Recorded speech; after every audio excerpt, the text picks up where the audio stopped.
ओम नमः शिवाय। जय श्री महाकाल।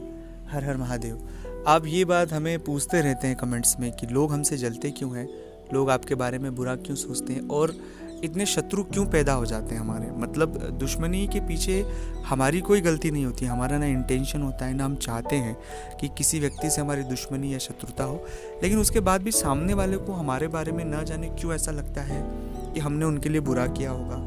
हम ईगो रखते हैं, हम उनसे जलते हैं या हम उनके बारे में बुरा सोचते हैं। ऐसा हमारे बारे में लोग क्यों सोचते हैं और इन सब चीज़ों को सोचने से हमें फ़र्क तो कोई नहीं पड़ता है, लेकिन वो हमें शत्रु समझकर शत्रु जैसा व्यवहार करते हैं, हमारे कामों में रुकावटें अड़चनें लाद देते हैं। साथ ही ऐसा भी कर देते हैं कि जो चीज़ें हमने की नहीं वो चीज़ें भी हमारे ऊपर आ जाती है और एक अच्छा खासा जीवन बहुत परेशानियों में चले जाता है। ऐसा आपकी राशि के जातकों के साथ होता है। हर एक जातक के साथ तो नहीं होता है, लेकिन बहुत सारे जातकों के साथ ये परिस्थितियाँ निर्मित होती है। जीवन में कभी न कभी नहीं है तो आगे भी निर्मित होगी।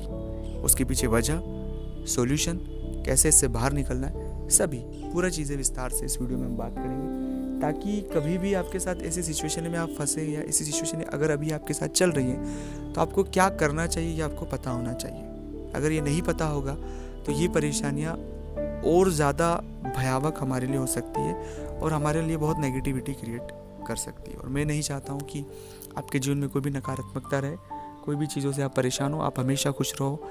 आप जो भी आपके सामने परेशानी, आप उससे एक सकारात्मक वे में कुछ डील कर पाए और बाहर आप निकल पाए।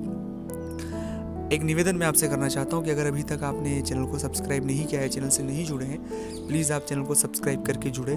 कमेंट्स में भोलेनाथ का नाम ज़रूर लिखें। और अगर आप चाहते हैं अपनी कुंडली का विश्लेषण हमसे करवाना, जीवन में कोई तकलीफ़, परेशानी या आपको कोई भी प्रश्न हो जो आपको जीवन में बहुत तकलीफ़ दे रहा है, परेशान कर रहा है, तो कोई भी प्रश्न हो आपका, तो स्क्रीन पर हमारे नंबर चल रहे हैं। आप व्हाट्सएप पर अपॉइंटमेंट लेकर बात करें। आपको जन्म तारीख, जन्म समय, जन्म स्थान पता होना अनिवार्य है। साथ ही साथ दोस्तों फीस पे करके बात करें। और अगर आपको जन्म तारीख, जन्म समय नहीं पता है तो आप प्रश्न कुंडली से भी अपना जवाब प्राप्त कर सकते हैं। जो भी हमसे मदद हो पाएगी आपकी ज़रूर करेंगे।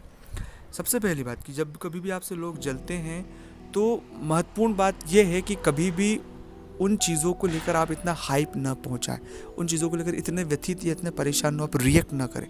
क्योंकि आप जब रिएक्ट करते हैं ना तो वो चीज़ें जो सोच रहे हैं उन्हें मैच होती दिखाई देती है, और जब उन्हें मैच होती दिखाई देती है तो जो चीज़ें बहुत सामान्य तौर पर ख़त्म हो सकती है वो चीज़ें और आगे बढ़ जाती है। दूसरा वजह होता है कि लोगों की बातों में ना क्या होता है कि एक अच्छे इंसान को लोग हमेशा अपनी तरह से बातें बता देते हैं और वो बहुत जल्दी किसी पर यकीन कर लेता है। बस इसी अच्छाई का वो मिसयूज़ करते हैं और उनका काम निकालने के लिए आप दोनों के बीच विवाद लगाकर वो अपना काम निकाल कर बाहर हो जाते हैं। और जो दो व्यक्ति लड़ रहे हैं उन्हें पता ही नहीं है कि हम जो लड़ रहे हैं उससे दूसरे का फ़ायदा हो रहा है। तो कभी भी इस सिचुएशन को याद रखना है। तीसरा है शांत रहें, मौन रहें और माफ़ी मांगने में कभी भी न कतराए, क्योंकि माफ़ी मांगना एक सबसे बड़ा अस्त्र है। ब्रह्मास्त्र जो होता है ना वो माफ़ी मांगना है। जब आप किसी से माफ़ी मांगते हैं ना कि मुझे माफ़ करना, आप उसमें इस चीज़ों में अगर पढ़ेंगे कि मेरी गलती नहीं है, मैं क्यों माफ़ी मांगूँ, और ये जो चीज़ें जो सोच रहे हैं ना, ये चीज़ें सोचना एक बहुत बड़ी लड़ाई को आगे बढ़ा सकते हैं। क्योंकि उस लड़ाई में, उस बैटल में इतना वक्त, इतना समय ज़ाया हो जाएगा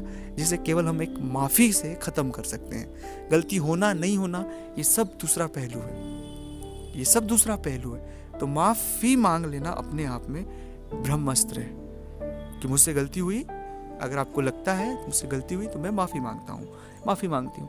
ये बात अपने आप में बहुत बड़ा अस्त्र है और ये चीज़ें अपने आप में एक व्यक्ति की सत्यता को दर्शाता है। क्योंकि ये सब चीज़ें जो मैं आपके साथ साझा करूँ ये बृहस्पति से जुड़ी हुई है। बृहस्पति बहुत शांत सौम्य ग्रह है। ओम नमः शिवाय।